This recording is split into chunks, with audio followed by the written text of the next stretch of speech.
السلام علیکم دوستو، فورمین کی دنیا میں آپ کو خوش آمدید کہتے ہیں۔ جیسے کہ ہم نے اپنی پچھلی ویڈیو میں بھی ذکر کیا تھا کہ ہم نے اپنا جو نیا سیگمنٹ سٹارٹ کیا ہے، اس میں اسلامی جو ہماری ہسٹری ہے، ان کے جو ہمارے ہیروز ہیں ہم ان کو یاد کرتے ہیں۔ اس میں کل ہم نے ہمارے جو پہلے خلیفہ اول ہیں حضرت ابو بکر صدیق رضی اللہ عنہ، ان کے اوپر ہم نے ویڈیو بنائی تھی۔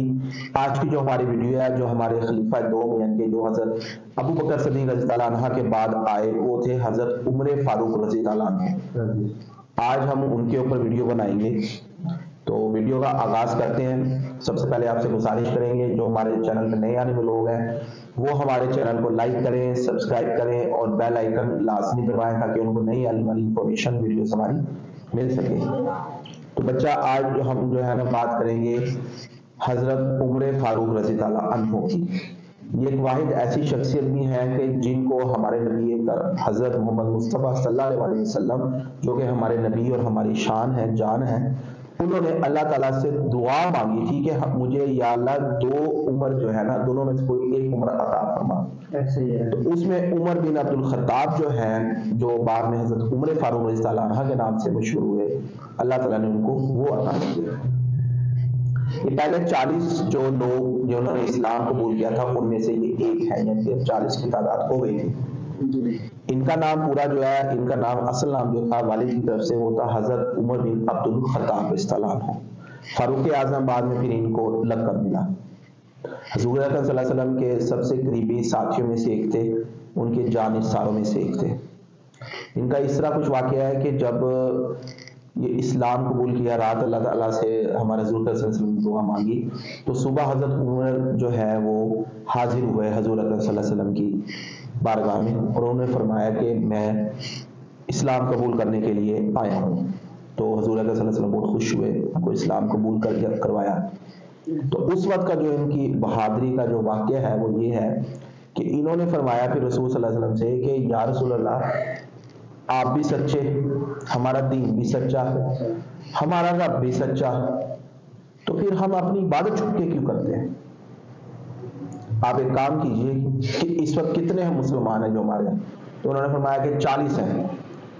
تو حضور اکرم صلی اللہ علیہ وسلم کو انہوں نے فرمایا کہ آپ اس طرح کیجئے کہ 2 قطاریں بنا دیں، ایک قطار کا جو امام ہے یعنی کہ جو آگے ہے وہ مجھے کھڑا کر دیں لیڈر، اور میرے پیچھے 18 19 20 جو لوگ ہیں وہ کھڑے کر دیں، اور دوسری قطار کے آگے جو سپہ سالار ہے وہ کھڑا کر دیں حضرت حمزہ کو، اور چلیں میں دیکھتا ہوں کون روکتا ہے۔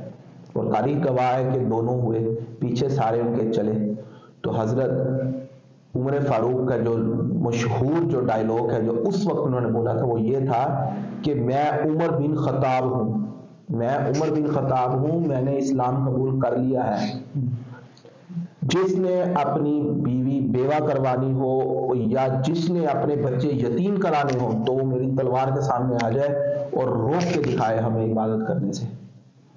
تب اذان دی حضرت بلال حبشی نے، نماز پڑھائی گئی، تب سے جو نماز اور جو عبادات ہیں وہ ہم کھلے عام کرتے تھے، ان کے آنے سے پہلے نہیں کرتے تھے۔ اور حضرت عمر فاروق رضی اللہ عنہ اتنے دلیر تھے کہ ان کے آگے شیطان بھی کانپتا تھا، اتنے دلیر تھے وہ۔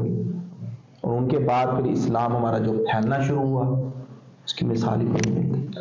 حضور صلی اللہ علیہ وسلم فرماتے ہیں کہ اگر میرے بعد کوئی اگر یعنی کہ نبی ہوتا تو وہ عمر ہوتا۔ حضرت عمر فاروق کی یہ فضیلت ہے۔ پہلی فضیلت تو یہ ہوگی کہ دعا مانگی انہوں نے کہ مجھے عمر ملے، پھر دوسرا نے کہا کہ اگر میرے بعد کوئی ہوتا تو عمر ہوتا۔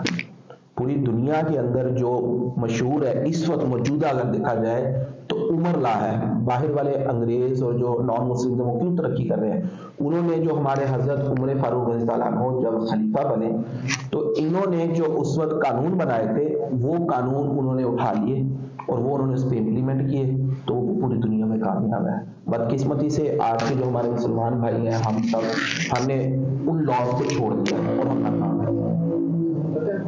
بہت سارے قانون ہیں بیٹے۔ سب سے پہلے تو یہ ہے کہ انہوں نے جو ہمارے نبی صلی اللہ علیہ وسلم نے فرمایا اس میں انہوں نے کہا زیر زبر فرق نہیں ہونا چاہیے، سیم ایز اٹ از ویسے ہی کام ہونا چاہیے۔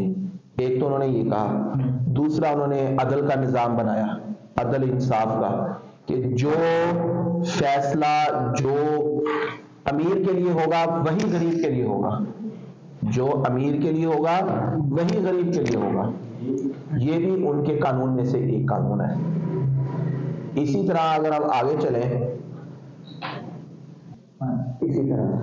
اسی طرح ان میں ایک اور واقعہ حضرت عمر فاروق کا، وہ اس طرح ہوا کہ جو ان کے بارے میں جو حضرت ابو بکر صدیق رضی اللہ عنہ ہے وہ فرماتے ہیں کہ اس زمین پر حضرت عمر فاروق سے زیادہ مجھے کوئی محبوب نہیں یا عزیز نہیں، اور حضرت علی رضی اللہ عنہ جو ہمارے شیر خدا بھی ہیں وہ فرماتے ہیں کہ اگر صالحین کا ذکر ہو رہا ہو تو عمر رضی اللہ عنہ کو کبھی مت بھولیں۔ یہ بڑے عظیم ہمارے ہیں جن کے یہ الفاظ ہیں۔ تو جب ان کو شہید کیا گیا تو ان کو یہ صبح نماز پڑھا رہے تھے فجر کی، جب ان کو خنجر کے وار سے شہید کرنے کی کوشش کی گئی، خنجر کافی لگے اور یہ زخمی ہو گئے۔ 3 دن تقریباً یہ اپنے زخموں کے تاب نہ لا سکے، برداشت نہ ہوئی، اور 3 دن کے بعد یکم محرم الحرام کو ان کا شہید ہو گئے اور یہ اللہ تعالیٰ کو پیارے ہو گئے۔ ان کی جو قبر جو بنائی گئی وہ حضرت عائشہ صدیقہ رضی اللہ عنہا جو ہمارے حضور صلی اللہ علیہ وسلم کی جو ہے ازواج مطہرات میں سے ہیں، ہماری ماں ہے، ان سے اجازت لی گئی اور لے کر حضرت عثمان غنی کو حضرت عمر فاروق رضی اللہ عنہ کو، پھر حضرت ابو بکر صدیق اور حضرت محمد مصطفیٰ صلی اللہ علیہ وسلم کے پہلو میں ان کو وہاں سبوت خاک کر دیا گیا۔ ان کے شہادت کے بعد جو اس وقت کے یہودی تھے ان کا جو بیان تھا وہ یہ تھا کہ اگر یہودی کہتے ہیں کہ اگر حضرت عمر فاروق رضی اللہ عنہ 10 سال مزید زندہ رہ جاتے تو پوری دنیا کے اندر اسلام کا جھنڈا ہوتا اور کوئی ایک بھی یہودی نہ بنتا۔ اتنے حضرت عمر فاروق رضی اللہ عنہ جو ہے وہ ہمارے دلیر تھے۔ امید کرتے ہیں آپ کو آج کی ویڈیو ہماری اچھی لگی ہوگی۔ لائک کریں، سبسکرائب کریں، مزید کوئی انفارمیشن چاہیے ہو تو ہمیں کمنٹ میں ضرور کیجیے۔ اللہ حافظ۔